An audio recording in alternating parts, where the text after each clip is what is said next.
Hello my dear listener and welcome to our channel. Driving down Wesley Drive, Mike Morrison looked at each of the 11 houses from the corner to his own. Mike had framed 8 of the homes, the remaining 3 had been built by John Perry, a local contractor. There was a rivalry between Perry Construction and Curtis Construction Incorporated, where Mike worked, but it wasn't unfriendly. Once, when John had run out of concrete 3/4 through a pour, Curtis sent his crew over to help. Of course, we know the southeast corner is the only corner that'll still be standing after the first good snowstorm, Curtis had joked as they left. Ah, screw you, Curtis, John had laughed. Their companies also met for the annual 4th of July picnic at Jordan Air Park, competing in barbecues, softball, and horseshoes before gathering to watch the evening fireworks. Mike was puzzled but not concerned when he saw John Perry's Mercedes-Benz SUV in front of his house, the license plate reading PARY1. After steering into his garage, he glanced at the SUV again and lowered the garage door. "Hey, Rhonda, what's John Perry doing here?" Mike called out as he entered. "Living room," Rhonda replied loudly. Mike stepped into the living room, intending to greet their guest, but froze at the sight before him. Rhonda and John were seated together on the small couch. Rhonda looked uncomfortable, while John wore a smug expression. His children, Michelle and Mickey, sat on the long couch, visibly excited. "So, what's going on here?" Mike asked. Rhonda fidgeted. Mike, there's no easy way to say this," she mumbled, avoiding his gaze. "Just spit it out," Mike said, his voice hardening. "He's got a swimming pool." 12-year-old Michelle interjected. "And a boat," Mickey added. "He said he'd take me out on Merrily Lake and everything." "Me too," Michelle chimed in, glaring at her brother. Mike's expression darkened. "You don't say another word," he warned John, his voice like stone. "Mike, don't make this harder than it has to be," Rhonda snapped. "Oh, I'm sorry," Mike retorted sarcastically. "I didn't realize I was the problem here." "There's no need for this," John started. "I said not another word, snake," Mike growled, his anger rising. John moved to stand, but Mike shoved him back into his seat. "Mike, don't you dare!" Rhonda screamed. "I thought you'd be a man about this," John snarled. "What is it about not another word that's so hard for you to understand?" Mike asked, his hand lashing out, striking John across the face. John's stunned expression almost made Mike smile, almost. But his family was falling apart before his eyes. His daughter, his sweet angel, was ready to trade him for a swimming pool. His son, his tiger, was willing to toss him aside for a few fishing trips. The last time Mike had taken Michelle to the Y, she spent the whole time ogling boys, posing, and preening. She hadn't even dipped a toe in the pool. And Mickey? Mike had taken him to Merrily Lake several times. They'd fished, father and son, though each time Mike had to drag Mickey with him. They didn't go out on a boat, sure, but they'd cast their lines from the shore. Whenever Mickey managed to catch a fish, Mike was the one to unhook it. Mike was the one who cleaned and prepared it for dinner, too. After Rhonda, Michelle, Mickey, and a scowling John left, Mike sat at the kitchen table, nursing a cold course as he read through the divorce petition. Rhonda was asking for primary physical custody, with Mike receiving ample visitation. She also requested $400 per child per month, plus half of all medical and educational expenses, and other incidentals to be discussed later. The microwave dinner he ate was flavorless, sitting heavily in his stomach. Mike had been hungry when he'd walked in, but now he just needed something to absorb the 3, or 4, or 5 beers he was planning on drinking. In the end, he had 2.5 beers. There was no point in getting drunk. He had work the next day. Wife or no wife, kids or no kids, he had a job to do. And Rhonda Gladys Livingston Morrison wasn't worth the hangover. Rhonda had been a somewhat awkward 18-year-old when Mike first met her at an auto parts store. The girl was muttering angrily to herself as she tried to figure out which battery to get for her Nissan. "The charts are right here," Mike said quietly. "Aha, but my car's not on there," Rhonda snapped, pointing at the store employee. "And Tweedledum over there is too busy to get off his fat bum and help." "So, what kind of car you got?" Mike asked. He located the battery she needed and even offered to install it for her. Tweedledum shot a glare at her as he rang up the purchase. "So, where's the car?" Mike asked as he carried the heavy battery. 17th and Jackson, Rhonda said bitterly. "Had to walk here." Mike drove his Ford F-250 to the apartment complex and installed the new battery. Charles Bud Livingston, Rhonda's father, came out and struck up a conversation with Mike. Bud found out that Mike, a 24-year-old man, was gainfully employed with Curtis Construction, had a knack for fixing cars, and enjoyed an ice-cold Coors beer. "Well, son, if you're gonna date my daughter, better save up every penny," Bud chuckled. "That girl's never seen a shiny thing she didn't just have to have." "Dad!" Rhonda huffed, glancing at Mike, who looked every bit the part of a hard-working man, sandy blonde hair, a strong square face, light blue eyes, and a bronzed build from working long hours outdoors. If Rhonda hadn't been so irritated when they first met, she might have flirted with him. She was just working up the courage to do so when her father reappeared, putting a stop to her plans. Mike gave her a cool little smile, but his expression remained unreadable. "Good to know," Mike said to Bud as he closed the hood on Rhonda's car. A few days later, Frank Mears, Tweedledum, called Mike. "Hey, Mike. You know that girl you helped with the battery the other day? She came in here asking for your phone number."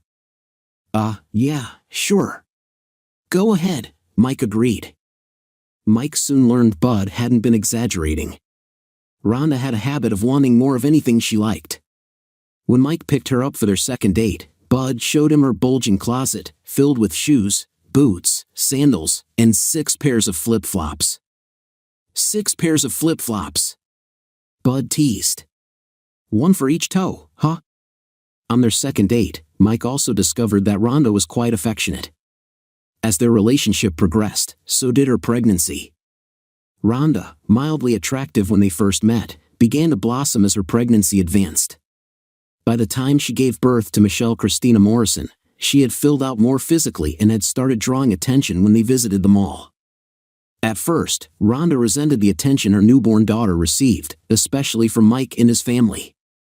To compensate, she convinced Mike that she needed braces, thinking it would get her more attention.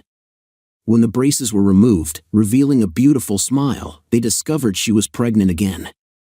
"Really? I just got my figure back, and now I'm pregnant again?" Rhonda exclaimed. "Mike, you're getting a vasectomy." "No one's cutting on Big Mike's Big Mike," Mike replied, gently rocking their sleepy daughter. Becoming a mother did help Rhonda shift her priorities, and she eventually accepted that some of her desires would have to take a back seat to the needs of their children. Now, sitting at the kitchen table, Mike poured the remainder of his third beer down the sink, rinsed the can, and tossed it into the recycling bin. Tomorrow, he'd ask Lyle for a good attorney recommendation. Overall, he agreed with most of Rhonda's demands in the divorce petition: primary custody of the children, child support, and half the medical and educational expenses. But he wondered how she planned to cover the other half. Perhaps she had manipulated John Peary into paying it. Rhonda was also demanding half of his retirement accounts and the home's value, even though Mike had owned the house outright before they met and she hadn't contributed a cent to his retirement. When Mike approached Curtis about a lawyer, Curtis's face grew redder and redder as Mike spoke. "That no-good snake," Lyle thundered. "Exactly what I called him," Mike said with a tight smile. "I thought, dang it, now I wish I'd said something," Lyle snapped, digging through his wallet. "Said something about what?" Mike prompted as Lyle pulled out one of the business cards. "Picnic scene. Saw John hanging around Rhonda. Seemed too friendly," Lyle admitted, handing Mike a card. "That's Trendon's daughter. She's the one who kept Mary Lynn from getting half the company when she left me last. Good God, it's already been 3 years. Heck, time flies. Anyway, I thought John was hanging around Rhonda a bit too much, but then again, she was wearing that outfit, you know." Mike did remember. Rhonda had worn a man's button-up shirt, tied at the waist beneath her 34C chest, revealing her toned midriff and a gold heart navel ring. Her cut-off shorts showed off her sleek, tanned legs. It was the kind of outfit that drew attention, and John seemed to have noticed. Barbara Trenton, Rhonda's attorney, didn't mince words when it came to their mediation process. "Well, Mr. Morrison, I'm amazed you managed to save anything at all, considering how much your wife likes to spend," Barbara confided, glancing over the financial documents. "She didn't contribute a penny," Mike muttered. "Aha," Barbara smiled lightly. Her instincts were correct, and the case did go to mediation. Rhonda fiercely contested the revised petition, seeing the money in the house as hers. During this time, she made it difficult for Mike to see his children. Every time he complained, Rhonda would smugly remind him he should have signed the original petition. Curtis did his part, too, telling anyone who would listen about John Perry's affair and the fallout. Building supply retailers suddenly refused to extend credit to Perry Construction, forcing John to pay cash for everything, which strained his resources. When the bank hesitated on funding some speculative houses in a new subdivision, John's frustrations boiled over. The weekends Mike had his children, they were sullen and uncommunicative. Michelle and Mickey told him about the fun things they did with their mom and John, making it clear they preferred being with them. "We could be water skiing with Mom and Mr. John," Michelle sneered when Mike suggested going to the Y. "Yeah, Dad," Mickey added. "I even got a boogie board." John Perry's trouble deepened when he bid for a major office building contract in Raquel Falls. The board looked at him with skepticism. "You're living with a woman you're not married to?" Harley Rittmuller asked. What's that got to do with anything?" John stammered, caught off guard. "Not just any woman, someone else's wife," another board member chimed in. Despite John's protests about his company's solid reputation, the board rejected his $4 million bid, citing concerns over his trustworthiness. John's fury only grew when he saw Curtis, Rittmuller, and Mike Morrison on the evening news, laughing together at a groundbreaking ceremony for the same project he'd lost out on. As the men awkwardly shared a ceremonial shovel, John seethed, watching the opportunity slip away. His troubles mounted when Raymond Jetty, one of his longtime painters, nervously entered his office to inform him that his paycheck had bounced. Ray had been with John since the start, but now even loyal employees were feeling the strain. "I mean, hey, things happen, you know?" Ray said, fidgeting. "But I need to get paid." John's troubles snowballed further when a homeowner canceled a basement remodel because all of John's workers had jumped ship to Curtis Construction. Even John's attorney, Brian White, began insisting on being paid up front, and Rhonda discovered Mike had canceled her credit cards. Frustrated, Bud grumbled to his daughter, "Honestly, you ought to go tell Mike you're sorry. Beg him to forgive you. Remember, you married him. Promise to forsake all others." "Yeah, I remember that. And I paid for that wedding." The mediation continued, with the court-appointed mediator, Michael Schiff, reviewing the petitions. He examined bank statements and receipts, listening carefully to both sides. When Barbara Trenton played the tape of Mike complaining about not having enough access to his children, Rhonda smugly replied that if he had just signed the original petition, he'd have more time with them. "So, Mrs. Morrison, the children are pawns? You want money, so you use the children?" Michael snapped. "It's not like that," Brian White, Rhonda's attorney, interjected. "But Mrs. Morrison does have expenses." "Mr. Morrison also has expenses," Michael said, indicating Mike's bank statements. "And he's been faithfully sending in child support every month. As for Mrs. Morrison's expenses, might I suggest she get a job?" Mike's 39th birthday came a month after the hollow victory in mediation. He called Rhonda on her new cell phone, the one John Perry was paying for, and asked if the kids could join him for a simple birthday dinner at Benny's Burger Bar. "Nothing fancy, just Benny's, you know?" Mike said, forcing himself to sound cheerful. It still hurt to talk to her, the pain of her betrayal was still fresh. Rhonda had looked stunning at the mediation, all dressed up with her hair done, and the sight of her was still raw in his mind. "Your dad wants to take you to Benny's." "It's his birthday," Rhonda said, her tone sharp. Mike's heart broke when he heard his daughter whine, "God, do I have to?" Rhonda, clearly trying to think of an excuse, said, Mike," but the call had already ended. She sighed and called back, leaving a message. "Hey, I think the call got dropped. You're probably still talking. Anyway, Michelle already has plans, and Mickey does too. Maybe you can do something this weekend? By Friday afternoon, Rhonda was waiting for the call that Mike was on his way to pick up the kids. Michelle was complaining about having to go. She had struck up a new friendship with Caitlin Grady, the 13-year-old girl next door, and she'd rather be with her than with her dorky dad. Mickey, as usual, was moody and uncommunicative. When Rhonda asked what was bothering him, he simply grumbled, "Nothing." 5:30 came and went. 6 o'clock ticked by, and still, there was no call from Mike. By 6:30, Rhonda dialed his number again, only to hear the message that his phone was no longer in service. Confused, she tried once more and got the same result. "You about ready?" John asked as he came down the stairs, dressed in a dark suit. "Doesn't look like it," Rhonda replied. "Mike hasn't picked the kids up yet." "Then call him," John snapped, his handsome face twisted in frustration. "Gee, great idea, John. Why didn't I think of that?" Rhonda shot back sarcastically. "Oh wait, I did. His number's not in service." "Good," John gloated. "That jerk's having a hard time, huh?" "Come on, kids," Rhonda sighed, slipping on her heels. "Get your stuff. We'll drop you off at your dad's." "I was gonna take the vet," John grumbled.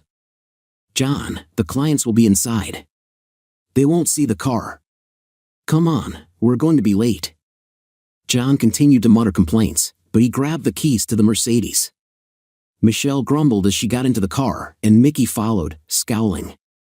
"Oh my God," Rhonda gasped as they pulled up to Mike's house. A Gold Standard Real Estate sign was staked in the front yard. Come on, John ordered. "They're already there." "John, the kids can't stay here." Rhonda shrieked when she noticed the house's windows were bare. "There aren't even curtains." "If we screw this meeting up because of your kids, I swear," John hissed. John peeled out of the driveway, leaving a streak of rubber on the pavement, and sped out of the neighborhood. He had to slam on the brakes to avoid hitting a slow-moving car in front of them. "John, no meeting is worth getting us all killed for," Rhonda screamed. On the 3rd of the month, Rhonda received an $800 check, as she did every 3rd of the month unless it was a Sunday or holiday, in which case the check arrived a day earlier. The words of her daughter, "God, do I have to," echoed in Mike's mind. He had also heard Mickey's sullen tone. After ending the call, Mike sat at the table. For the first time since his mother's death, he cried. He buried his face in his arms and sobbed for what felt like hours. When he finally roused himself, sluggish and disoriented, he looked around the house. Rhonda had already taken anything of value. What remained had only sentimental worth, and the pain of his children's reactions had tarnished even that. Mike loaded what he could into his truck and drove it to the consignment shop. They were happy to take most of the furniture off his hands. They appreciated that Mike had brought it himself in his F-250, though they politely declined the battered old recliner due to health concerns, and the mattresses, for the same reason. The dolls, superhero action figures, roller skates, and ice skates, however, were sure to go quickly. As Mike unloaded the boxes, a customer was already sifting through them. Lyle Curtis slipped in a few choice words when Mike told him he was leaving Raquel Falls, leaving Colorado. They shared a manly hug, and a few of the crew shook Mike's hand or hugged him as well. "Where are you headed?" a few asked, eyeing the travel trailer hitched to his truck. "Probably south," Mike shrugged. "It's still summer now, but man, I'm tired of freezing in the winter," Mike said. "Yeah, but it's not like you're using them anyway," one of the men joked, causing Mike to smile and shake his head. Barbara Trenton named a reasonable retainer and agreed to act as Mike's power of attorney for the sale of his home. The Gold Standard Real Estate agent had already been to the property and assured Mike that she could get $130,000, possibly even $140,000 for the house, despite the recent housing market collapse. Since Mike had paid for the home outright, the entire sales price, minus the agent's commission, would go directly into his account. After Lyle Curtis had his crew repaint the home and install new carpet, the agent's confidence grew. "We'll list it for $160,000, she enthused when Mike answered her call. "Okay," Mike agreed, having no idea that Lyle had taken care of the upgrades. Mike Morrison picked up his divorce decree in Oakleaf, Texas. To celebrate, he went to Tiana Jack's, ordered a half-pound burger with spicy fries, and washed it down with 2 ice-cold draft beers. He even indulged in a $50 dance from an innocent-looking redhead with an infectious smile. Mike had no trouble finding work afterward. Skinduro Construction called Lyle Curtis, who confirmed that Mike was not only as good as he claimed to be but better. The pay was solid, the work steady, and the crew knew what they were doing. Mike worked from 7 a.m. until 3 p.m., sometimes 4 p.m. when a deadline approached, but the moment the day ended and his coworkers headed home, Mike was reminded he didn't have a home anymore. He lived in his travel trailer at an RV park. To fill the void, Mike often stayed behind to clean up the site. He gathered nails, scrap boards, swept up sawdust and metal filings, anything to keep busy. "Long day, Mike?" Joe Tonetti asked one afternoon as Mike swept a concrete foundation. "Yeah," Mike said, continuing to sweep. "My wife's making her famous meatloaf in red gravy tonight. Why don't you come over?" Joe suggested. "Thanks, but I think I'll pass," Mike said. "Hurts my feelings you're gonna say no to Catherine Marie's meatloaf," Joe teased. Mike hesitated. "I'll head home, take a shower." "Then do it," Joe insisted. 12 to 17, Ferguson Drive, okay? Mike eventually agreed. The Tonettis lived in a large home among other large homes, and the neighborhood reminded Mike of Raquel Falls, Colorado. Homesickness tugged at him as he parked at the curb.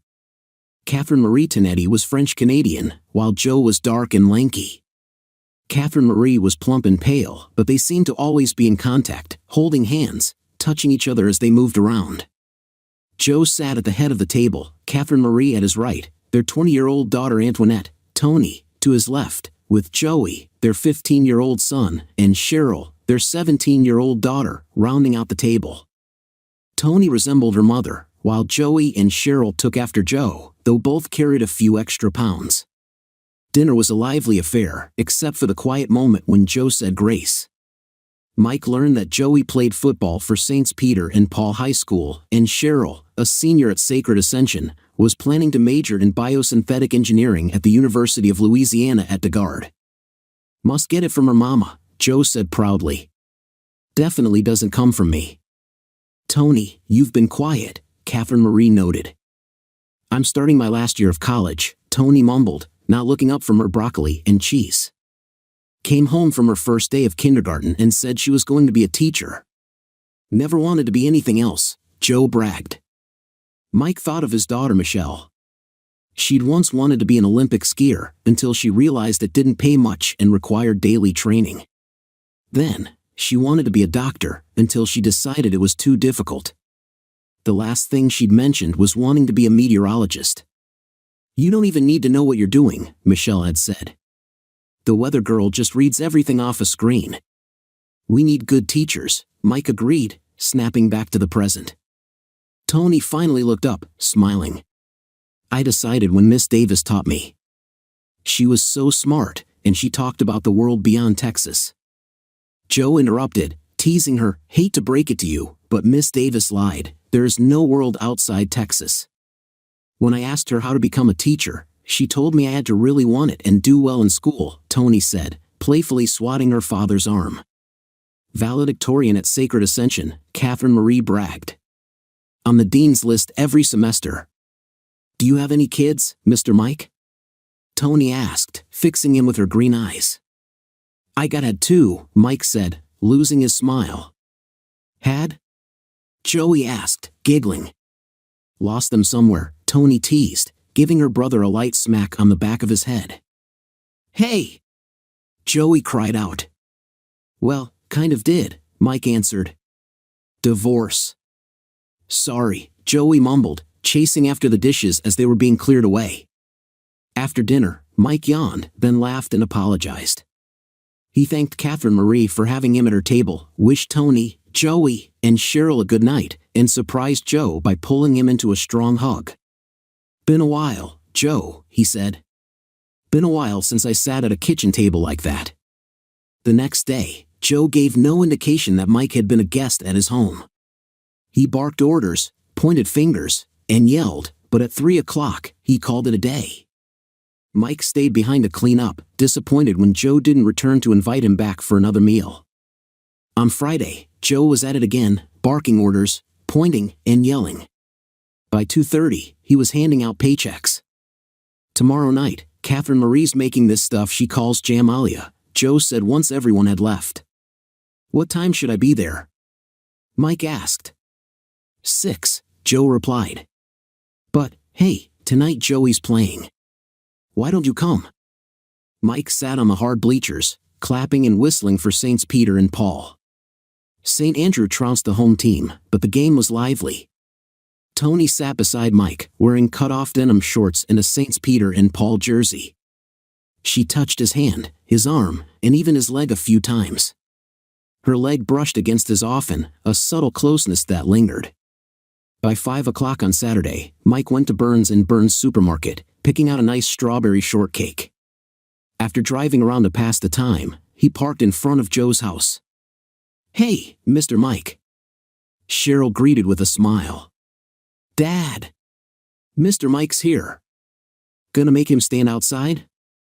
Joe called out. Well, no. Cheryl replied. Then move out the way, let him in, Joe teased, making her laugh. Catherine Marie accepted the cake with a smile. I really didn't need cake, but thank you, she said, placing it in the fridge.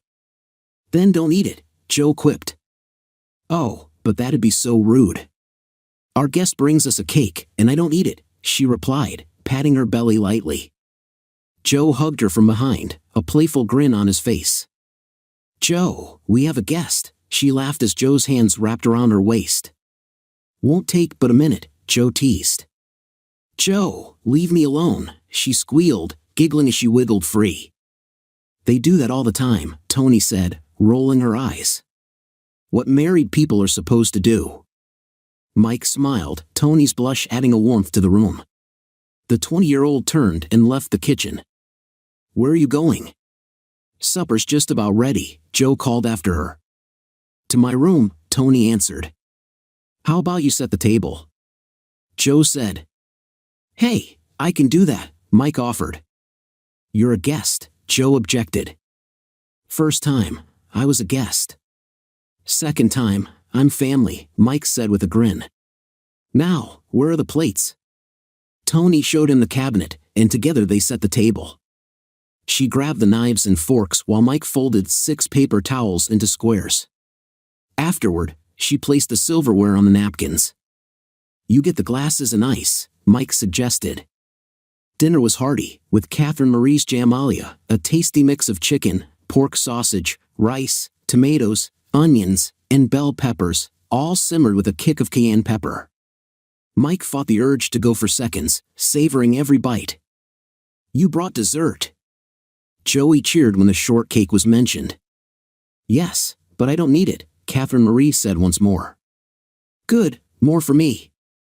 Joey declared with a grin. Son, you've got a lot to learn about women, Mike chuckled. Sunday was a quiet, reflective day for Mike. He wasn't particularly religious and didn't attend church. Instead, he took a long walk to Oxbow Lake, where a few others who weren't keen on staying indoors had gathered. One young woman caught his eye, a stunning blonde, her skin sun-kissed and nearly brown from her tan. The young woman peered around, her eyes hidden behind sunglasses as she looked to see if anyone was paying attention to her. She seemed to be seeking an audience, hoping for admirers, but no one noticed her. They were preoccupied with their frisbee game, their beach ball, or simply soaking up the sun. That's how I feel too, Mike said, watching as the attractive blonde visibly slumped. On Monday morning, Mike and Carlos finished the trim work. With nothing left to do while the painters applied primer and stark white semi-gloss, and the electricians completed their rough work, Carlos shrugged and grabbed a broom and dustpan. Hey, Morrison! Joe called out. Yeah? Mike responded. My Tony wants to know if you're coming over for dinner tonight, Joe snapped, his face stern. I guess, Mike said, puzzled by Joe's tone. Joe's expression was serious. Man, listen. She's only 20. She's half your age. Hey, no, Joe, I haven't done anything, Mike protested. Joe stared at him for a moment before turning on his heel and starting to yell orders at the sheetrock men. Come on, need to roll these walls, he barked. Mike shrugged, leaned the broom and dustpan against the door jamb, and left the job site. The project was finished from his end. He could either stick around for the cleanup and touch-ups or leave that work to Carlos and Carlos's cousin, Philly. Barbara Trenton reviewed the receipts, quickly tapping on her keyboard, and nodded. She then turned her attention to Rhonda. So, she began. Is there any way you could chip in a little more? Rhonda wheedled. Barbara fought down her irritation. Divorce is pretty straightforward, she snapped. $400 a month per minor child and half of medical and education expenses. Yeah, but I mean, C died, had to get a new one, Rhonda complained. Mrs. Peary, Barbara said. It's Morrison, Rhonda snapped. I'm interested, Barbara quipped. Mrs. Morrison, your failure to plan is not my client's concern. And where's your client? Rhonda demanded. Missed Michelle's birthday. We sent her a birthday card, Barbara stated, and a $10 gift card for Benny's Burger Bar with it. Barbara's personal assistant brought in the printed check, and Barbara signed it before sliding it across the desk to Rhonda. She placed the receipts into the plastic grocery bag Rhonda had used to carry them. Thank you, Mrs. Peary, she said. I apologize, Mrs. Morrison. She returned her attention to her computer monitor. So, Michelle's braces? Rhonda pressed. Michael A. Morrison Sr. has paid his half for those, Barbara said. He has paid his half for Michael A. Morrison Jr.'s soccer camp. He has also paid his half for the dental visits. Could you at least tell me how to get in touch with him? Rhonda pleaded. No, Barbara said coldly, turning her attention back to her monitor. I hope one day you have kids of your own and have to deal with someone like you. I have 3 of my own, raised them on my own after my husband left us, and did just fine, Barbara replied, typing away. Gee, I wonder why your husband left you, Rhonda sniped. Found a selfish little brat who didn't threaten his male ego by earning her own way in life, Barbara said, still typing. But don't worry. After she left him, he tried to come back all apologies and sweetness, but it'll never happen again. So know it well. I am a made woman, and unlike you, I work hard for what I want. I don't open my legs to get what I want. Now get out. Mike answered his cell phone. Catherine Marie's asking if you're coming to dinner, Joe's voice snapped. It's chicken cacciatore, or what she thinks is chicken cacciatore. It's nothing like my mama used to make, that's for sure. I don't think so, Mike said. If you don't come, I'm in deep trouble, Joe said. 6 o'clock, hear me? Mike arrived at the house, careful not to block the driveway with the travel trailer. Tony answered the door, smiling up at him. When she saw the shining trailer behind Mike, her eyes widened. Oh, you're going camping? She asked with a smile. No, I'm moving on, Mike admitted. Tony's face fell, her eyes filling with tears as she dashed into the dark interior of the house. What's wrong with her? Joe demanded. Come on in, Catherine Marie greeted Mike with a smile. Joey had already set the table, and Cheryl was grabbing the glasses. Tony, it's ready. Catherine Marie called out as she served the meal. Tony! Catherine Marie demanded a moment later as she took her seat at the table. Antoinette Catherine Marie Tonetti. Looks like you're in trouble, Joey said to Mike. Well, don't tell her my full name, Mike joked. I'll go get her, Cheryl offered. Joe, say grace, Catherine Marie ordered. I'll go get her. The 4 of them hesitated until Joe began eating, then Cheryl, Joey, and Mike joined in. Moments later, 2 plump, beautiful blonde women entered the kitchen and took their seats. Both women had reddened eyes. So, Mike, why are you leaving? Catherine Marie demanded. I mean, the job's done, right? Mike stammered as Joe looked up from his plate. We just started rolling it today, Joe said. But my job's done, Mike pointed out. Framing's done, but we're fixing to start on Great Oak National Bank Monday after next, Joe argued. "Mike, please stay," Tony whispered, staring intently at her plate. Her green eyes were swimming with tears as she mouthed please at him before looking down again. 5 years later, Rhonda Morrison drove up and down Roberts Drive, admiring the stunning homes in this section of the Texas town. She stopped the rental car in front of the red brick house. 1809, she muttered. She smirked at the sight of the shiny travel trailer beside the house.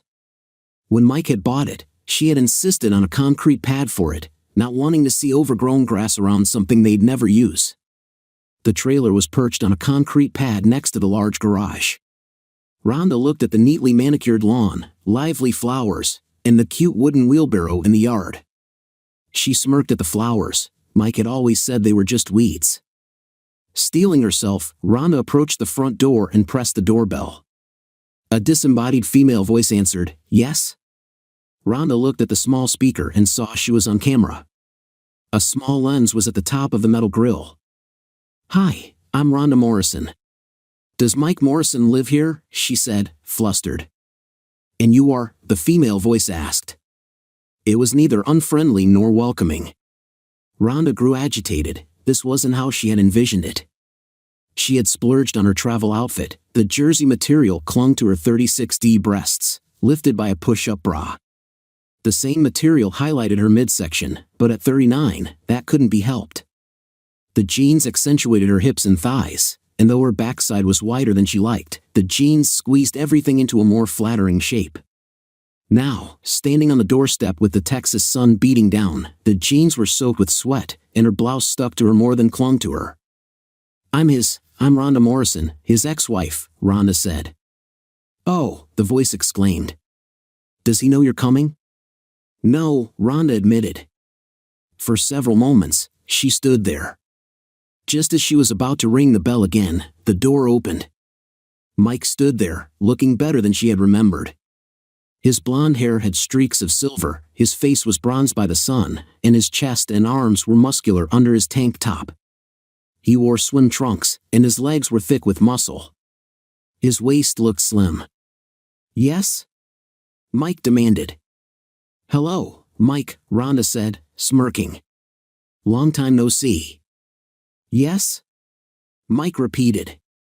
"Mike, is there somewhere we can talk?" Rhonda stammered. "Right here's fine," Mike said. A beautiful young blonde woman stepped into view. Rhonda looked from Mike's stern face to the woman, who had long blonde hair, beautiful green eyes, and a gentle expression.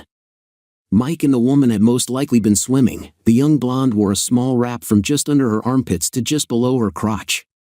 Her arms were slim, her legs sleek, and the wrap flared away from her chest. "Michael, y'all go to the sunroom," the young woman said softly, with a rich Texas twang. "Precious, I don't want her in my house," Mike said firmly. "Michael," the woman said, peering into his brown eyes. 5 minutes. "Fine, come on," Mike ordered. Rhonda watched as the woman scampered toward what Rhonda presumed was the sunroom, opened the atrium doors, and stepped outside.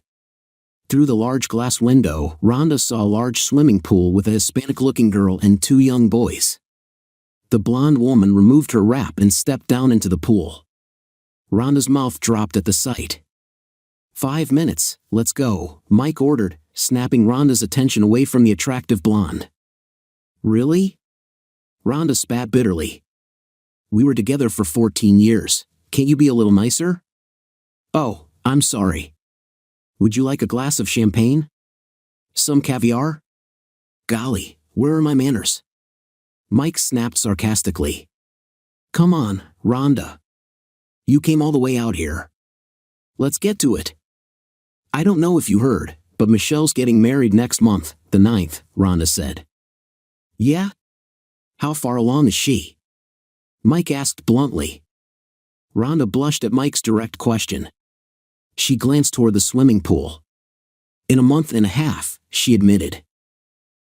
Was Mike's response. She'd really like it if her dad could walk her down the aisle," Rhonda said. "God, do I have to?" Mike spat bitterly. "Well, she'd really appreciate it," Rhonda stammered, puzzled by his reaction. "Want to go to Benny's Burger Bar?" Mike suggested. Hey, it's my birthday. I want to spend some time with my kids. And what do I hear? God, do I have to? So no, Rhonda, I won't be walking Michelle down the aisle. Tell her to get John Perry to do it. All right, what else do you have? John Perry is no longer a part of our lives, Rhonda snapped, her pretty face twisting with frustration. Mike responded, turning to see a little girl bravely jumping from the diving board into the pool. He smiled as the two women applauded the girl's achievement. The girl swam to the ladder and ran to the atrium doors, dripping water everywhere. Daddy, did you see me? The girl shrieked. Yeah, I saw you. You jumped from the board right into the deep end, just like a big girl, Mike said, picking up the wet child and hugging her. I'm proud of you. Hello, Rhonda said to the blonde woman who entered the room. I'm sorry she ran in here before I could stop her, the blonde said. My mommy's a teacher, Audrey said proudly. Oh, it's fine, Rhonda said. She didn't disturb anything. Mike smiled and gave his daughter a big squeeze. Come on, sweetheart. Show mommy that big jump again, okay? Daddy, you need to watch, Audrey demanded. Like I could ever take my eyes off you, Mike said with a smile, squeezing her again. So why can't Mickey walk his sister down the aisle? Mike asked as Audrey stepped back onto the diving board. He's just out of the treatment center, Rhonda stammered. I mean, I know he's out, but just how bad is your insurance? It didn't pay a penny for his treatment? Mike asked, smiling as Audrey jumped into the water again. What insurance? Rhonda spat bitterly. I know it paid $28,000 the first time, and that was just my half. Paid $31,000 the second time, and this one was what, $38,500? My half, Mike said. Rhonda looked pointedly around the sunroom at the rattan furniture, Spanish tiles, and large backyard with the swimming pool. Quit sending him to country clubs, Mike demanded. Frankie's boy got clean and sober at the charity ward and has been clean for almost 9 years now. Rhonda glared angrily at Mike. He clearly had no idea of the guilt she'd been carrying for the past 4 years. Rhonda had been humiliated when she learned she hadn't received a payment she was sure she'd sent. She had stormed upstairs to complain, only to find John and her 13-year-old son in their bedroom. Mickey told the police that it had been going on since the second night they moved into John's house. After John's arrest and the divorce, Mickey started skipping school, staying out late, and coming home with alcohol on his breath. The first treatment center was after Rhonda came home to find Mickey unconscious, a needle still in his arm. Her job at Myra's boutique was commission-based, and she struggled to cover expenses. 3 years later, she was still paying off her half of the bill. He's in jail, Rhonda admitted. Wonder if I still have to pay you child support if he's in jail, Mike wondered aloud as he watched his wife, the maid, and the children toweling off. He's still a minor, Rhonda snapped. Aha, but you don't have him in your custody, do you? Mike said, getting to his feet. 5 minutes is up, Rhonda. Really? I flew all this way to beg you to be a part of your daughter's wedding, and you're just going to go on about it? Rhonda shrilled. Did I ask you to come here? Mike asked. No, Michelle did, Rhonda snarled. Then maybe Michelle should have come, Mike said, opening the door to the sunroom. Hey, guys, are you all waterlogged? My fingers are all bumpy, Audrey announced. Oh, that's terrible, Mike said. Well, you seem to have done all right for yourself. Rhonda snarled bitterly at Mike. No thanks to you. Mike smiled and ushered Rhonda to the front door of the house. Neither said a word as he closed the heavy door behind her. As she walked from the door to her car, Rhonda felt sweat begin to gather around her waist and under her armpits. Inside the home, Mike entered the kitchen where a mild commotion was taking place. His wife and their maid were trying to figure out what the children wanted for dinner. Boogers and toes, Mike joked. Don't get them started, the blonde smiled. Daddy, I want hot dogs, Russell said. Yeah, hot dogs, Bertrand echoed. Now wait a minute, Carmen, the housekeeper, laughed. I thought you said you wanted hamburgers. I changed my mind, the boy stated. How about spaghetti with hot dogs cut up in it? Mike suggested. Yeah, the 3 children agreed. Daddy, you're the best. His wife smiled as she began preparing the pasta. After dinner and baths, which the children argued should count as a pool session, Mike read bedtime stories. He then walked into his bedroom. Hey, precious, Mike said as his wife emerged from the closet, dressed in a simple t-shirt. What did your ex-wife want? She asked, kissing him. Want to know how you can look so good even after being with an old man all this time? Mike replied with a smile. Plenty of protein, she said, smiling as she crawled onto the bed. Come on, really? What did she want? She asked. She wanted me to walk my daughter down the aisle. Michelle's getting married next month on the 9th, Mike said, following her into bed. So, are we going up to Raquel Falls? She asked, smiling happily. It's snowing up there yet in August? Mike teased. No, precious. Despite what you Southerners might think, Colorado is nowhere near the North Pole, Mike smiled. And no, we're not going. You think you're going up there by yourself? That's not happening. She snapped, You're not going to walk her down the aisle? Mike's wife laid her blonde head on his chest, her fingers gently rubbing his muscled chest. He wrapped his right arm around her. Baby, I know what happened. I know it hurt, she whispered. She lifted her head, her green eyes searching his. Mike moved to kiss her, but she pulled back. Mike remembered the first time he had seen her. She had been beautiful then, and even 6 or 7 years later, she was still stunning. He and Tony had gone on a few dates. Tony was beautiful and her body was pleasingly plump. She was intelligent, thoughtful, exuberant, and fun. He cared for her very much, but there was no real spark or chemistry. The sex was terrific, but there was no real connection other than 2 lonely people using each other. Thankfully, Tony had brought up the painful truth. Michael, I love you, Tony said as they walked around Kennedy Park by Oxbow Lake. Aha, he responded, distracted by a woman with a Yorkie. The woman had a tight backside and was wearing boy shorts that accentuated her figure. The Yorkie was on a retractable leash. Mike was fascinated by the dog's antics. Michael, I love you, Tony repeated. Mike felt a pang of guilt. He knew he wasn't in love with her. He cared for her but didn't see a future together.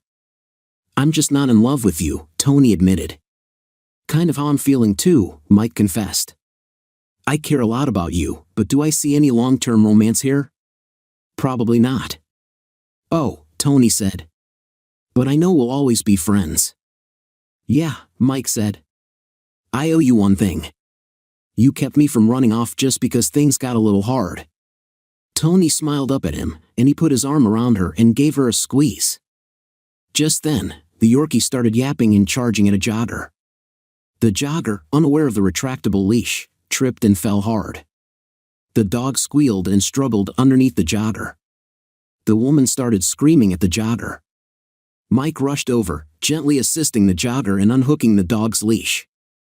Hold your dog and drop the leash, Mike ordered. He managed to free the dog while the jogger remained on the ground, swelling on her forehead and a broken ankle evident. Mike called 911. Yes, got a jogger here with a broken ankle and possible concussion. The dog caused it, Mike said. The woman says the dog didn't trip her, she just fell, the operator responded. I'm sorry, sir, but the nearest vehicle is 40 minutes away, the operator said. Never mind. I'll get her there myself, Mike snapped. He picked the young woman up and carried her to his truck, with Tony following behind, casting a wary glance at the woman and her dog. The woman made a hasty retreat, and Mike reassured Tony, Don't worry, got her picture. She'll be back.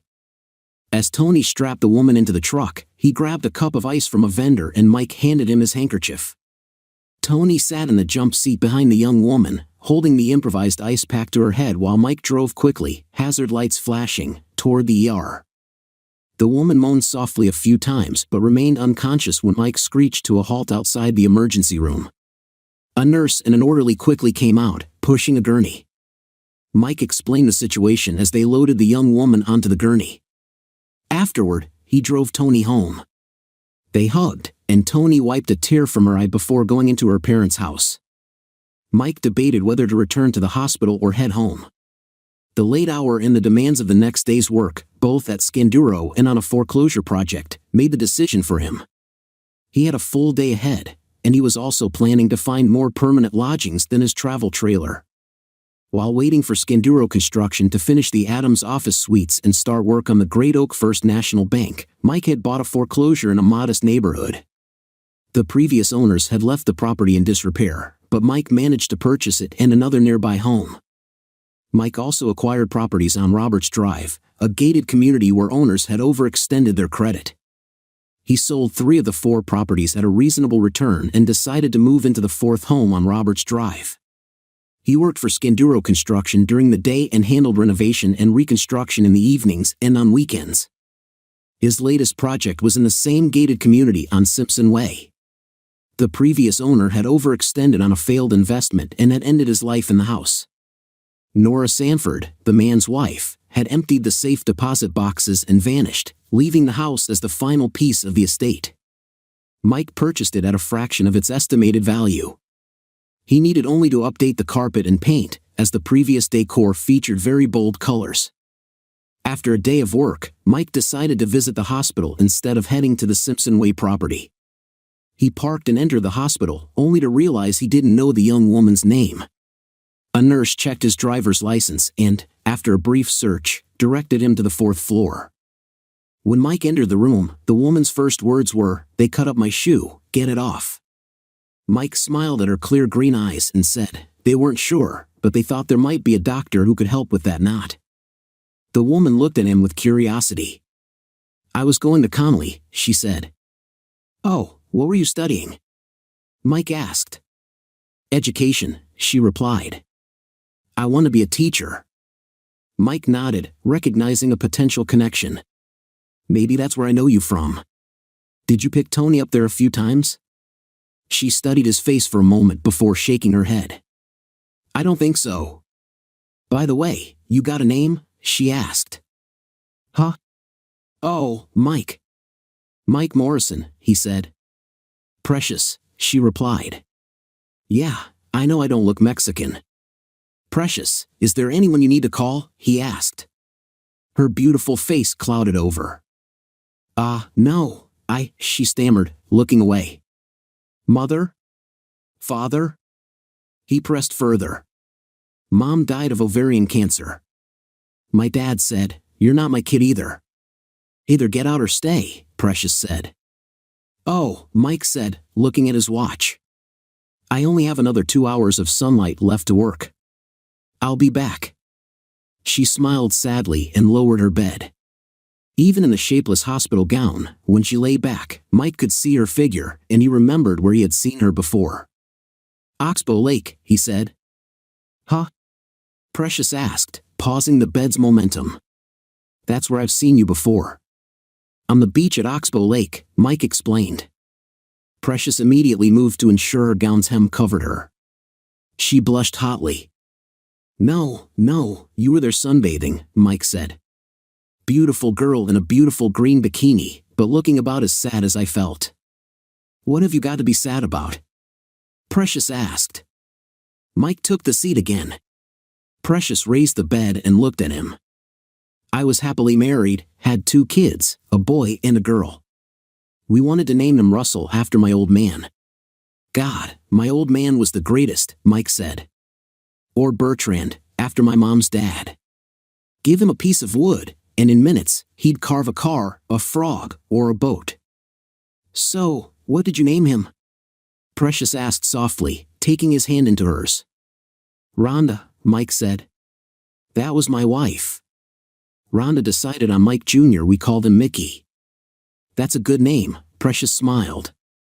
"I like that name." "Yeah, it's a pretty good name." "I mean, I was named after my dad's brother who died in N," Mike agreed. "And your little girl?" Precious asked. "Audrey," Mike said. "Oh, I love that name," Precious enthused. "Yeah, it was my mom's name. Audrey Nicole Mal Lister Morrison," Mike said. But Rhonda decided on something else. Michelle Christina Morrison. Cute, right? Michael and Michelle, you see them a lot. Been a few months now, Mike admitted. They're up in Raquel Falls. They've got a swimming pool and a boogie board. What do they need with their dad, huh? Mike stayed until an orderly brought Precious her dinner. To his surprise, he leaned over and gently kissed her on the lips. The next morning, Mike was working on the main load-bearing wall in the bank's main lobby. His pocket vibrated, and Back in Black by AC/DC chimed. Michael, a soft voice asked. Aha, Mike agreed, wiping the sweat from his face. It was just after 10 o'clock, and already the Texas sun was broiling. Mike walked over to the cooler and grabbed a paper cup. Michael, they're discharging me today, Precious said. Be there. At least they'll feed you lunch, Mike said, sweeping his eyes around the site to locate Joe. No, they've already got me out in the hall, Precious admitted. Oh, for crying out loud, really? Mike spat. I'll be there as soon as I can. Joe shrugged his shoulders when Mike informed him of the emergency at the hospital. An orderly wheeled Precious to the curb. Mike lifted her and put her into his truck, then helped her buckle up. Okay, where am I taking you? He asked. Home, she said. She gave him directions to the Spanish Arms apartments, then remembered her car was still at Kennedy Park. Mike shrugged off her apologies and drove to Kennedy Park. She pointed out the 2005 Volkswagen Beetle and slapped his arm when he mocked the tiny car. Shut up, it's cute, she defended, laughing. He made a buzzing sound as he parked next to the vehicle, then came around to help her out of his truck. Things not a stick, huh? Mike asked. Well, yeah, Precious said. Mike looked at the plaster boot on her leg. She realized driving her car would be extremely difficult. Okay, your apartment's not that far. I'll drop you off, then drive it over there, Mike decided. Oh, Michael, that's too much, Precious argued. Precious, you can't drive like that, Mike said. And we can't leave it here. Pulling up to the Spanish Arms again, Mike saw a new problem. Precious lived on the 3rd floor. Precious, they didn't give you any crutches? Mike asked. Huh? No, they didn't, she realized. Honey, how are you going to get up and down those stairs? Mike asked. I don't know, Precious said and burst into tears. Okay, come on, get your key out, Mike ordered. He carried her up to her apartment, then left her in the dank, sweltering apartment. He drove to Burns & Burns supermarket and grabbed a few boxes. What are those for? Precious asked when she managed to hobble to the door and open it for Mike. Pack clothes, toiletries, whatever you need for the next couple of weeks, Mike ordered. You're staying with me at least until you can get around on your own. Precious was about to argue but then thought about it for a moment. Just moving from couch to door had been a struggle. How was she going to manage moving from couch or bed to the door and down to the ground floor of her apartment building?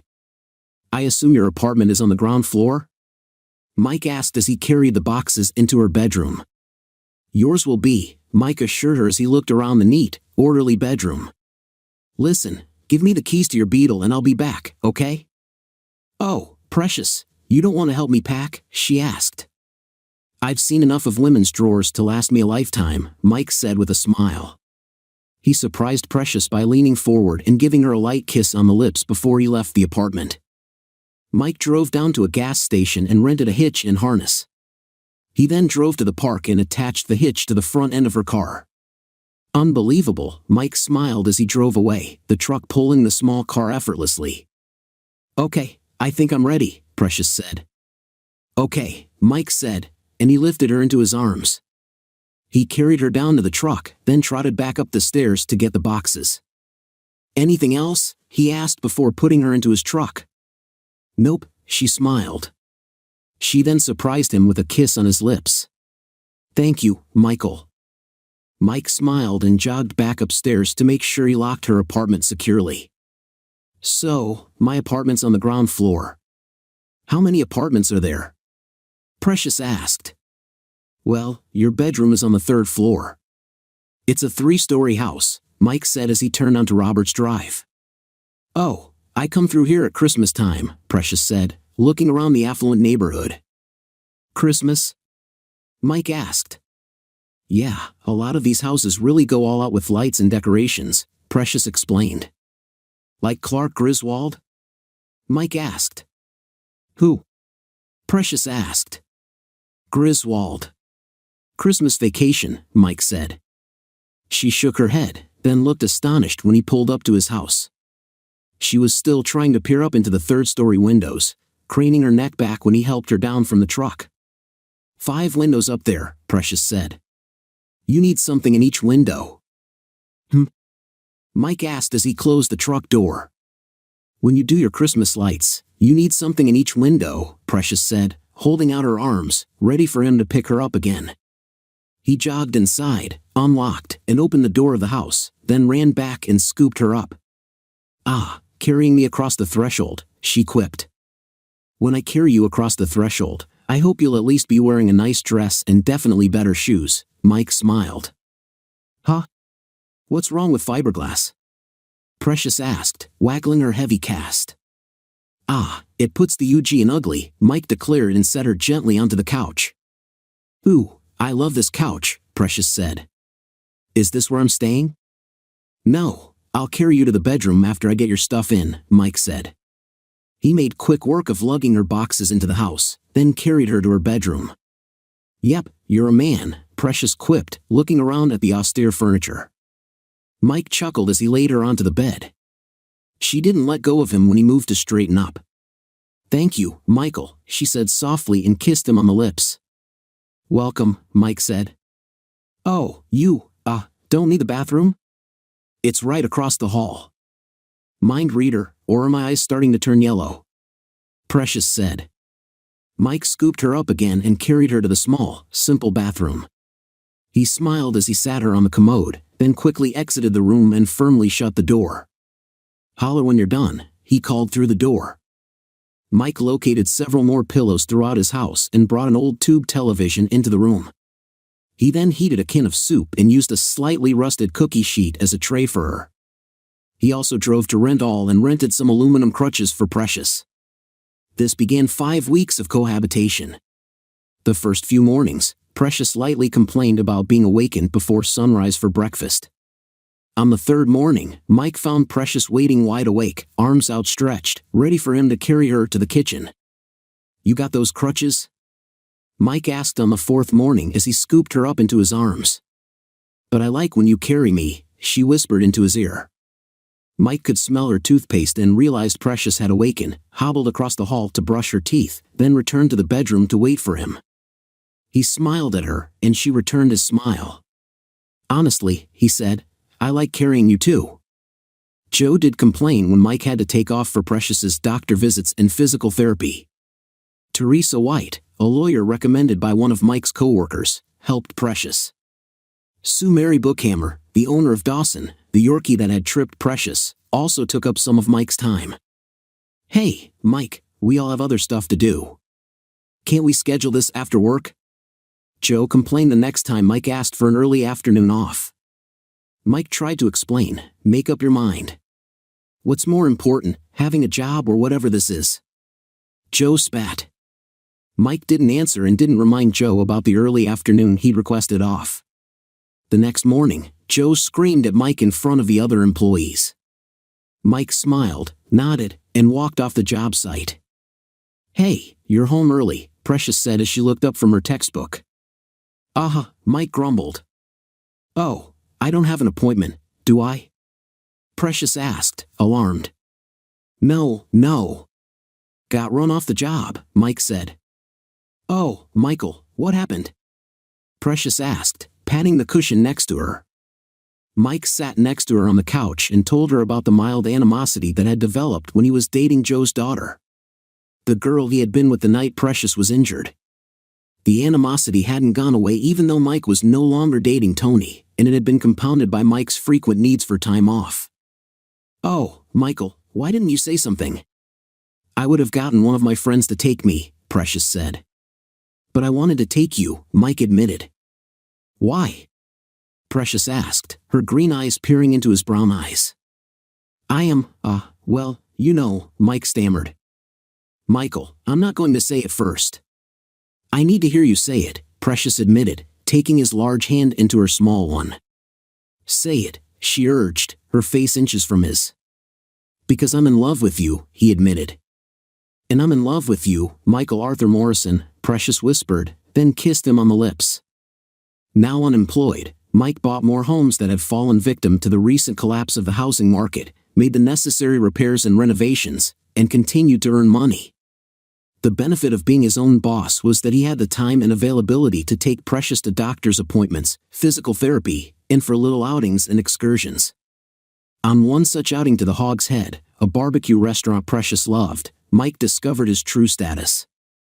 Hey, Press, a muscular young man said with a slight sneer on his face. Oh, hi Barry, Precious said, her voice fairly flat. So, this is your dad? Barry asked, trying to sit next to Precious on the bench.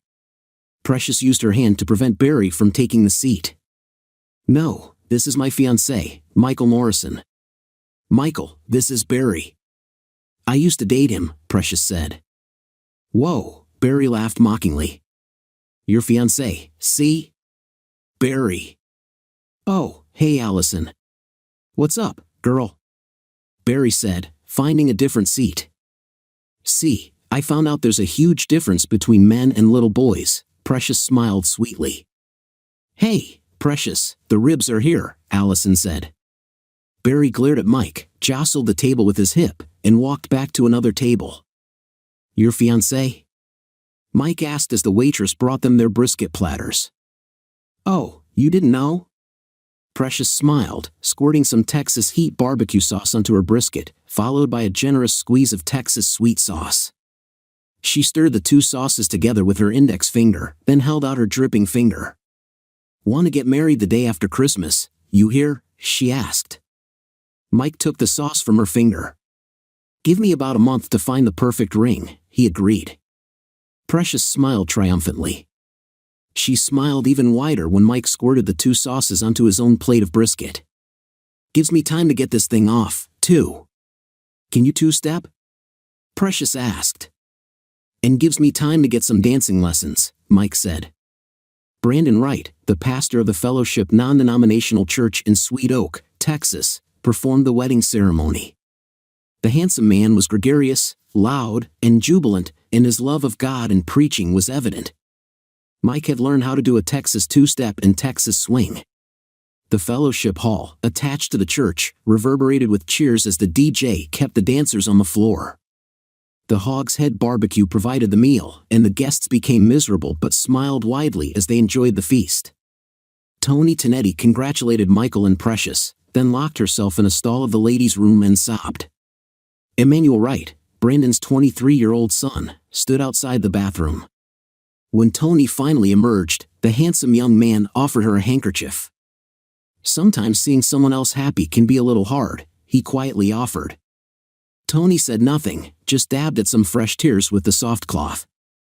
When my cousin Amelia got married, I wanted to punch the guy she was marrying, the young man admitted. Oh yeah? Toni smiled slightly. Yeah, but Dad and Sanity intervened, Emmanuel smiled. Guys and tackle for the Connolly Cougars. Ouch, Toni agreed. Well, I haven't seen you out there on the dance floor yet, Emmanuel said. Legs are broken, huh? Toni giggled. Now then, what are you waiting for? Let's go, Emmanuel said, grabbing her hand. 9 months and 2 days after Reverend Brandon Wright pronounced them husband and wife, Mike Morrison found himself at Ells Hospital again for the birth of Bertrand Michael and Russell Michael Morrison. Precious sobbed, screamed, wailed, gasped, and cried through the 5-hour delivery. In between gasps, grunts, and other sounds, she held onto Michael's hand and declared her undying love for him, her knight in shining armor. 17 months later, Toni Wright and her husband Emmanuel Wright were 2 doors down, having their first child at the same time Precious was having their daughter, Audrey. Back in the present, the Morrison family was traveling back to Mike's town to make amends with his children. I cannot believe, Mike grumbled as they stepped off the airplane in Ben Hust, Colorado. New Texas would finally get tired of your ugly face, huh? Lyle Curtis, Mike's former boss, announced as he hugged the man. Hey, man, how you doing? Mike laughed happily, hugging Lyle. What are you doing here? How you been? Less hair, more gut, Lyle replied. About the same you? Lyle laughed. I'm good. Al Curtis, want you to meet my family. Honey, I'm sure whatever incriminating evidence he's got on you, the statute of limitations has run out, huh? Lyle joked when he met Precious. Huh? Precious asked. He thinks I'm blackmailing you, Mike explained. No kidding, Lyle said as he shook the hands of the twins. I knew them. I'm Audrey. I'm 4, Audrey said, holding out her hand for Lyle. And ain't scared of nothing neither, Mike stated. Now, I know you booked a suite at the Hilton. Lizzie, my daughter, is the manager there, Lyle said as the family grabbed their 3 suitcases from the carousel. But you're staying at my house, Lyle added. Mr. Curtis, you sure? Precious asked. Mr. Curtis? Lyle said. By the way, what's your real name? I kind of feel funny calling another man's wife Precious. The name's Lyle, he said, not offended. Here, that is my name. Precious said, oh well, suits you. After the family was situated, Mike and Precious in the guest room, Audrey in the old room of Lyle's daughter, and the twins on the pull-out sofa bed in the man cave, Mike took a deep breath. I'll go check on the boys, Precious said. What? They're just, Mike started, pulling his cell phone out of his shirt pocket. Give you some privacy, Precious said softly, then kissed him. Love you. Mike said, that's your daughter, Michael. Above all, she's your daughter. She's a part of you, Precious counseled, then stepped out of the bedroom. Hello, a girl's voice answered, sounding guarded. Mike's stomach, already twisted, suddenly spasmed. He almost ended the call. Hey, hi. This is your dad, Mike said. Who? Michelle asked. Oh, Dad, she said. Yeah, listen, I'm in town. Planning on taking my wife and kids to Benny's Burger Bar. They've heard all about it. There's 1,000 ways to fix your burger, so we're going there at 6. Would love to see you there. Yeah, sure, Michelle said, her voice dripping with sarcasm. Great. Mike said, see you then, and ended the call. Precious looked up from the video game Bertrand and Russell were playing when Mike entered the room. She tilted her head at the scowl he wore. Benny's Burger Bar, 6 o'clock, Mike said. And it sounded like a snotty little, just like she was 13, Mike spat. You know, whenever I expect to get the red bum, I'm rarely disappointed, Precious said. My second graders, some are just the sweetest kids, and some of them, I swear, but when I just get rid of all expectations, it usually goes a lot better. Don't know why I let you talk me into this, Mike said, and smiled as Bertrand managed to find the pot of gold. Because I promised you a special night, Precious whispered into his ear. There is that, Mike agreed. But not here. Precious giggled as Mike reached around her waist. At 6 o'clock on the dot, Mike herded Audrey and Russell into the restaurant. Precious and Bertrand were just behind. Bertrand had seen a Porsche 9911 and wanted to get a closer look at the gleaming black automobile. Looking around, Mike felt a wave of disappointment, then a wave of anger. There was no sign of Michelle. She here? Precious whispered, taking Mike's hand. Nope, Mike said bluntly. Maybe she's stuck in traffic, Precious suggested. Sweetheart, did you see any traffic out there? Mike asked, his voice harsh. Raquel Falls has to be traffic-free, and if they want traffic jams. So how do we do this? Precious asked, helping Mike guide the 3 children to the counter. All right, first you order your burger. You want a 4-pound, a half-pound, or a 20-pound? Mike said. A 20-pound?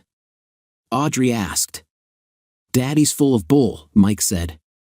It's a 1-pound, Precious giggled. Then you want bacon, cheese, bacon and cheese. No bacon, no cheese? Mike continued. How about half bacon, half cheese?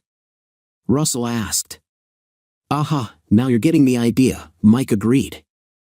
Then, when that slab of 100% beef goodness comes out, you walk over to the bar and that's where the magic begins. There's over 40 different things you can put on that burger. Boogers? Bertrand asked. No, Precious said, her lips tight with disapproval. Those you have to bring your own. There's blue cheese, salsa, jalapenos, onion straws, Mike said. Sounds like you've been here before, the girl behind the counter smiled. Been a while. Used to be my favorite place, Mike admitted. Michelle showed up nearly 20 minutes late. She nodded in acknowledgement that she'd seen Mike, then turned her attention to ordering and fixing her burger. Hi, she snapped, slapping her tray down. You're what, about 5 months along? Mike smiled, looking at the punch. Aha, Michelle said, stuffing a mouthful of burger into her mouth. I'm 2 months along, Precious said, trying to establish a connection with the surly girl. That's nice, Michelle said. So, Dad, come on, you wanted this meeting. Let's go. Mother says you're getting married this Saturday. Mike fought hard against the urge to react to his impertinent daughter. Yeah, heard. You said who cares, Michelle agreed. Anyway, came to see you get married. Wanted you to meet your brothers and your sister. Aha, fine, Michelle said, taking a big gulp of soda. I'm Precious, Precious offered.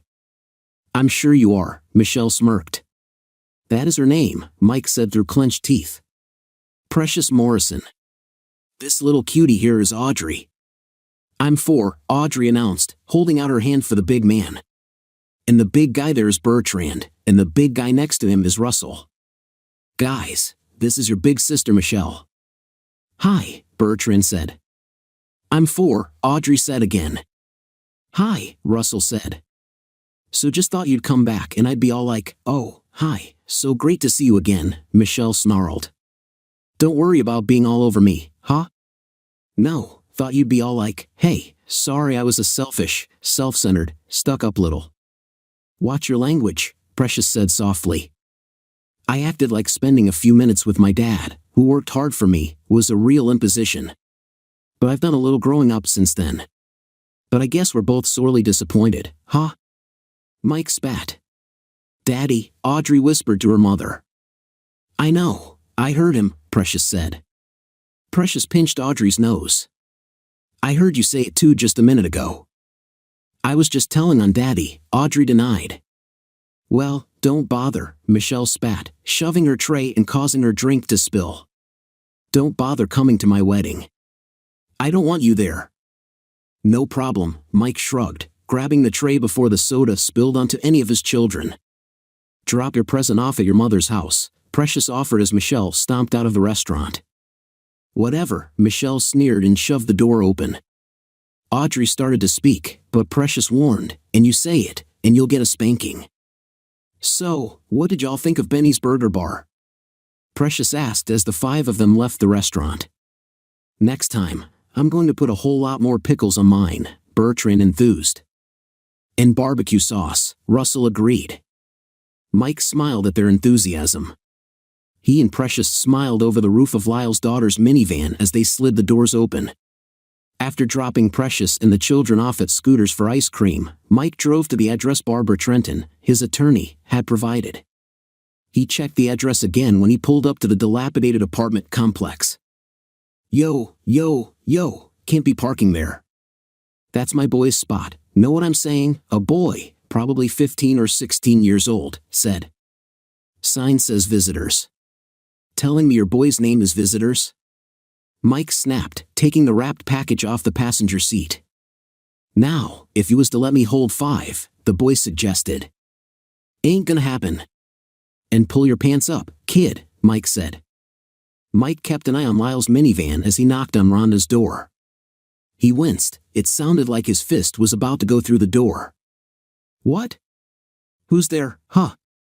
Rhonda's voice sounded harsh. What do you want? It's Mike, Mike called out, still watching the van. Here to drop off Michelle's wedding present. Yeah, her meeting went great, Rhonda smirked, yanking open the door. Where's Barbie? Who? Mike asked, thrusting the package at Rhonda. Your little Texas wife, Rhonda sneered. Ah, go screw yourself, miserable, Mike spat.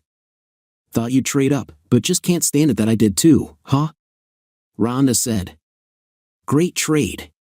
Think I'll keep mine though, Mike said with a smile and turned away. Mike paid no attention to the screaming tirade behind him.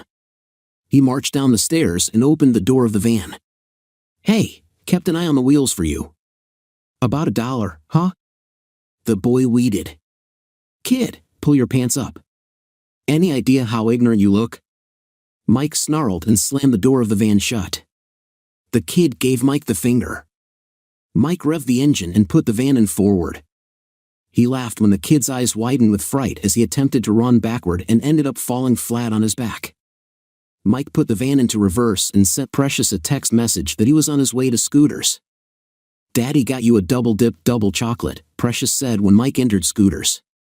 Got you a big old sloppy kiss, Mike said and kissed Precious with enthusiasm. Michael, quit, Precious giggled as their children laughed. Mike's meeting with Mickey fared slightly better than his meeting with Michelle. Just as he had been when he was 10, the 17-year-old was sullen and uncommunicative. He wouldn't even look up from the table in the small cinder block room when Mike attempted conversation. Oh, and thanks for those cheap Benny's Burger Bar gift cards, Mickey finally sneered. You're welcome, Mike said easily. $10 doesn't buy much at Benny's, Mickey said.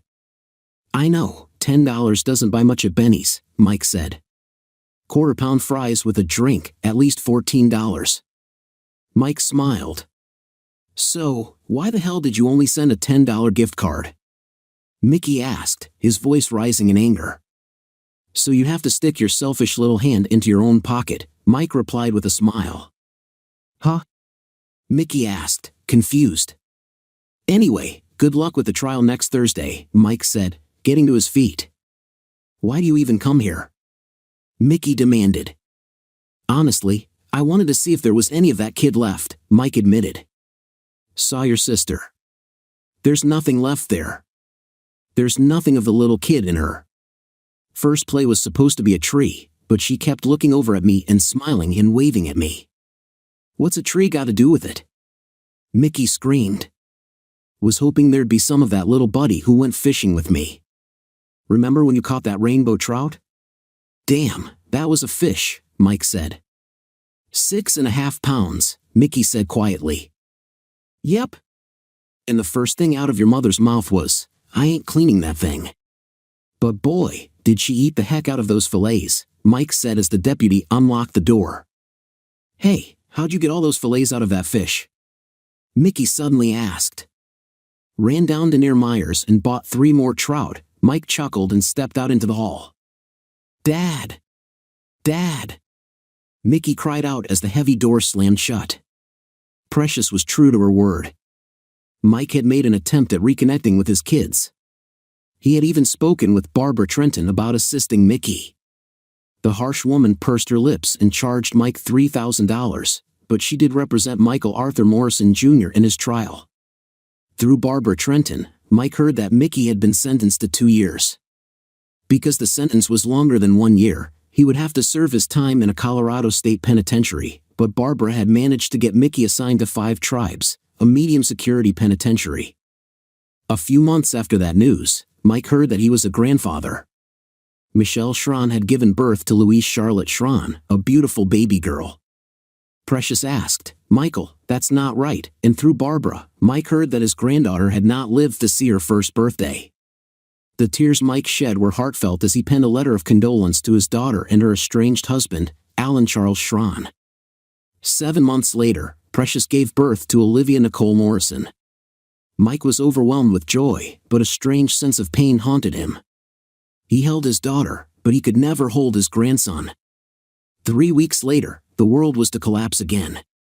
Precious was waiting in the driveway for Audrey to return from school. As the school bus came to a halt and Precious walked towards it, a man driving his pickup truck at high speed struck Precious and later rammed into a nearby house. Audrey saw the whole ordeal. 3 hours later, Precious was put on life support at the nearby hospital. Mike was not crying, he was just stunned. He was still trying to process the phone call that shattered his world. He drove to the hospital without any problem but felt as if he were not driving. He felt as if he were sitting somewhere silent, with everything just moving around him. His body was responding to everything, but he could not feel Audrey's touch. He was able to see Audrey crying, yet he was unable to understand what to tell her. His silence was broken when the doctor finally came out and spoke. "Mr. Morrison, I tried my best. She's in a better place now." Mike felt the silence again, standing there for what felt like an eternity. He only came back to his senses when Audrey shook his hand and asked, "Can we see Mom?" Mike knew that it was time for the most difficult conversation he would ever have. "We may not see Mommy again. God asked her to come and stay with her in heaven, so she has gone into a deep sleep and might not wake up for a long, long time." He wasn't sure if Audrey understood, but she said, "Okay. Let her sleep. We should go home. The baby needs to feed. It has been a long time for her without Mommy." Mike did not know if Audrey was playing a game or if she had just grown up to become the big lady of the house. He would have his answer 3 days later. Precious was in her casket, dressed in her wedding gown. Mike stood near her and placed his hand on her chest. This was the first time he placed his hand on her and did not feel her heartbeat. He could not hold his tears back when the thought came to his mind that he was never able to tell her what she meant to him and how much he loved her. He looked up to the cross and prayed for one moment to give her life so he could tell her how much he loved her and feel her heartbeat one last time. Everyone said their eulogies, and then his little princess, Audrey, walked up to the stand with a piece of paper in her hand. Mike had already teared up. He knew he could not hold back his tears and did not want to cry in front of so many people. So, he walked to the men's washroom and sat down in a booth. He was still able to hear Audrey's voice over the sound system. "My name is Audrey. I am 4 years old. My daddy must be in the potty. He does not like for people to see him cry. My mom is the most beautiful woman and she is the strongest. My daddy told me that God wants my mom to stay at his house for some time. I am not sure when she will be back, but I know she will enjoy her stay. She is in heaven. If my mom is watching me from heaven, I want her to know that I love her and I will miss her. My mom's name is Precious, and she is very precious to me and my daddy. My little sister cannot speak yet, but I know she misses Mommy as well. So, God, please send her back quickly. Thank you, everyone. Please don't cry, my Mommy is with God." With that small speech, Audrey brought tears to everyone's eyes. Mike quickly ran out, hugged Audrey, and let his tears flow like a small child. Audrey held him and whispered, "I am here for you, Daddy." They all went back home once the funeral was over. 2 years later, Mickey was out of the penitentiary but wasted no time returning to his old ways. He hired a sex worker and got high on cocaine with her. His body was found in a massive wreckage on the highway. Both he and the sex worker died on the spot. Mike attended his funeral but did not offer a eulogy nor did he speak to anyone. Rhonda was crying, but Mike never approached her to console her. Once the crowd had left, Mike walked up to the grave and placed a white flower on it. Rhonda stood behind him and could only muster, "I am sorry, Mike. If only I had kept the family together. My desire for more in life took away my husband, my family, and now my son. I never knew that my actions would not just kill my marriage but also my family." Mike said nothing, he just walked away. That was the last time he saw Rhonda alive. The next time he saw her was 10 years later at her funeral. At the funeral, Michelle handed him a letter. "Mom wanted you to have this." Mike took the letter and kept it in his pocket. He opened it at home and found that Rhonda had written just 3 words, "I am sorry." In her last days, the only thing she desired was his forgiveness. Mike folded the letter and kept it in his drawer. That night, he walked out to his porch and looked at the night sky, which was lit up by stars. He was lost in his thoughts when his daughter walked in behind him. "I saw the letter. Did I not teach you not to read personal letters?" she said. "Well, I forgot. But all she wanted was for you to forgive her. She's not among us anymore, so your hate is not going to impact her," she said. "You started to talk like your mother," Mike said. "I can't help it, it must be in the genes, I guess. I did forgive her, I just don't know if she will ever know it. I forgave her when I married your mom. I just never told her. Now I cannot tell her." "You don't need to tell her. Just tell yourself," she replied. Mike slept well that night. He still marveled at how a 14-year-old could talk like an adult. 23 years later, he was sleeping again, but this time he was sleeping forever. Audrey once again walked up to the stand to offer her eulogy. "My name is Audrey. The last time I was here, I was 4 years old. It was my mom's funeral. That day, my daddy told me that my mom was with God and one day she would meet me. What he never told me was that the wait would be very long and would take an entire lifetime. Today, my daddy beat me to it. He is finally with the one he loved. When Mom died, everyone used to talk about how he would become an alcoholic and wreck his life, but he loved her more than anyone could imagine. He did not mourn her, he lived her. Just to let everyone know how much he loved her, he never married again. He never dated anyone. For him, his kids were his only life. He was both my father and my mother. He was the one who taught me the difference between birds and bees. He was the one who went with me shopping for my prom dress.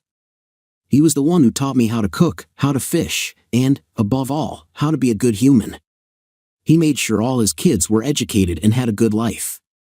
There aren't enough words to describe his kindness and his love. In my final words, I hope he finds his precious in heaven. Daddy, if you are watching, I have all my brothers and sisters here, and please know that we love you." Mike was laid to rest beside Precious that day. All his kids stood together near the graves of the two people who loved each other, finally concluding their story of lost love, together forever. Dear listeners, please share your thoughts in the comments section below and don't forget to like, share, and subscribe.